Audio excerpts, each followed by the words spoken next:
Halo, apa kabar teman-teman? Saya berharap tetap menunjukkan semangatnya sambil menunggu persiapan data pencairan tahap ketiga. Teman-teman, saya ingin menunjukkan apakah stroke ini merupakan penarikan dari saldo yang masuk untuk pencairan tahap ketiga PKH. Banyak postingan yang mengunggah stroke di bulan Juli ini, utamanya dari daerah Tasikmalaya dan Lombok Barat. Hal ini membuat banyak keluarga penerima manfaat KPM tentunya kalang kabut melakukan pengecekan ke mesin ATM atau ke mesin edisi milik agen Himbara. Tapi, benarkah pencairan tahap ketiga PKH sudah mulai disalurkan? Mari kita analisis fakta terkait pencairan tahap ketiga ini. Yang pertama, saat ini hingga tanggal 21 Juli masih seputar urusan rekonsiliasi penyaluran tahap kedua. Dan sebelum selesai rekonsiliasi tahap kedua, maka pencairan selanjutnya belum bisa dimulai. Yang kedua, agenda Kementerian Sosial dalam hal verifikasi geotek data penerima manfaat KPM hasil verifikasi ketidaklayakan masih menunggu pengesahan dari Bupati dan Wali Kota di seluruh Indonesia hingga batas tanggal 30 Juli sebagai batas akhir untuk penetapan DTKS periode Juli 2022. Sehingga periode salur untuk PKH tahap 3 Juli, Agustus, September dan periode salur BPNT alokasi Juli sangat signifikan dari penetapan DTKS periode Juli 2022. Yang ketiga, apakah stroke ini fakta rangkaian pencairan tahap kedua? Sangat mungkin terjadi, karena sistem perluasan saat ini tervalidasi by system untuk penggenapan 10 juta penerima manfaat PKH. Dan kebanyakan penerima baru PKH berasal dari KPM BPNT murni. Yang keempat, apakah Anda memiliki analisis lain? Ya, itu terserah Anda. Yang penting dan yang perlu KPM ketahui, apakah peserta PKH yang cair pada tahap 1 dan tahap 2 akan cair lagi pada tahap 3? Jawabannya belum pasti. Sebab setiap bulan data selalu diupdate dan diverifikasi layak tidaknya. Segala sesuatu bisa saja terjadi dan bisa saja ada perubahan status. Selanjutnya, apakah KPM PKH yang tidak cair pada tahap 1 dan tahap 2 bisa cair pada tahap ketiga? Jawabannya belum tentu. Sebab bisa saja terjadi sudah tidak lagi ditetapkan sebagai penerima manfaat. Tetapi apabila dilihat lewat cek bansos masih periode 2021, maka tinggal menunggu kuota saat ini ada tidak. Jika belum genap 10 juta, maka kesempatan tervalidasi secara sistem masih bisa terjadi. Kecuali nama sudah tidak ada pada DTKS, maka bisa dipastikan sudah tidak terdaftar lagi sebagai keluarga penerima manfaat bansos. Lalu apakah KPM PKH yang cair pada tahap 1 tapi pada tahap 2 tidak cair, apakah bantuannya bisa masuk pada tahap ketiga? Jawabannya juga belum pasti.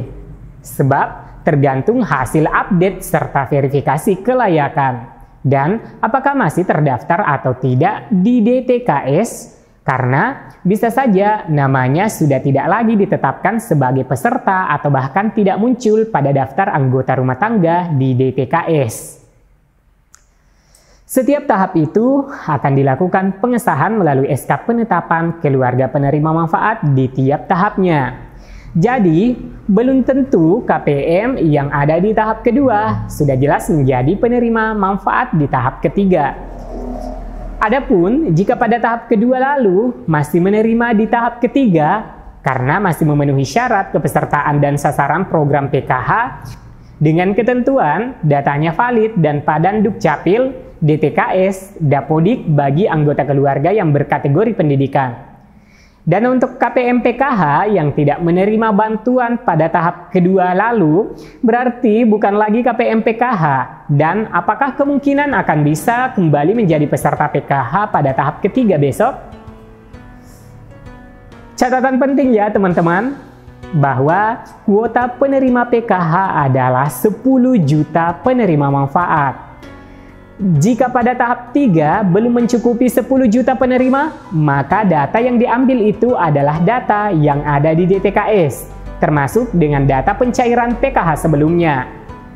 Tapi kembali memenuhi syarat dan sasaran program dan penambahan KPM saat ini divalidasi by system hasil dari data yang ada di DTKS. Lalu, berapa tanggal pastinya pencairan PKH di tahap ketiga? Teman-teman, karena mengingat proses penjadwalan pencairan tahap 3 itu melalui proses yang berlapis, tidak serta-merta bantuan langsung masuk ke rekening KKS teman-teman. Jadi, setelah terbit SP2D itu, masih harus kita menunggu beberapa hari ke depannya.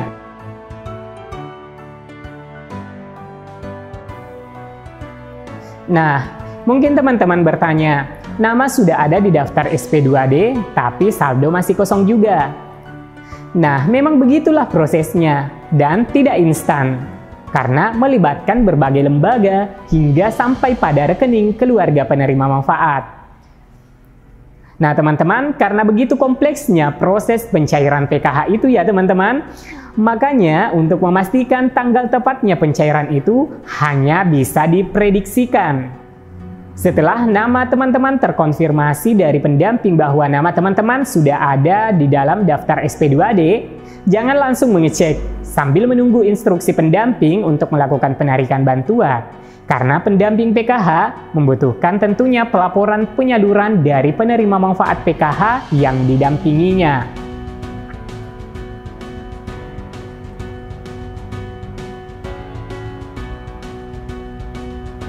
Jadi teman-teman, yang terpenting itu adalah melakukan konfirmasi ke pendamping sosial masing-masing apakah namanya ada dalam daftar SP2D.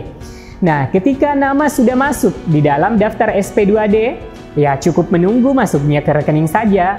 Jadi teman-teman, tidak perlu terpengaruh bahwa di daerah ini cair, di daerah itu sudah cair.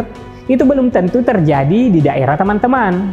Dan jangankan begitu, tetangga sebelah, si A sudah cair, bisa saja untuk KKS diri sendiri itu belum masuk. Karena pencairan PKH itu melalui gelombang atau termin pencairan teman-teman. Jadi teman-teman, cukup melaksanakan kewajiban sebagai penerima manfaat PKH, yakni melakukan pertemuan kelompok, memperbaiki data kependudukannya, dan sekali-kali melakukan pengecekan data kependudukan. Apakah tidak ada masalahnya di Dukcapil? Karena teman-teman, bagaimanapun juga bantuan sosial itu berbasis NIK yang aktif dan padan. Jadi bagaimanapun kondisi teman-teman yang membutuhkan bantuan, namun jika data kependudukannya tidak padan antara Capil dan DTKS, maka selama itu pun Bansos tidak akan mampir ke rekening teman-teman. Baik teman-teman, jika ada pertanyaan dan komentar silahkan diketikkan. Dan yang baru berkas sosial dan grup di mana teman-teman ikut bergabung. Sampai jumpa di video selanjutnya. Wassalamualaikum warahmatullahi wabarakatuh.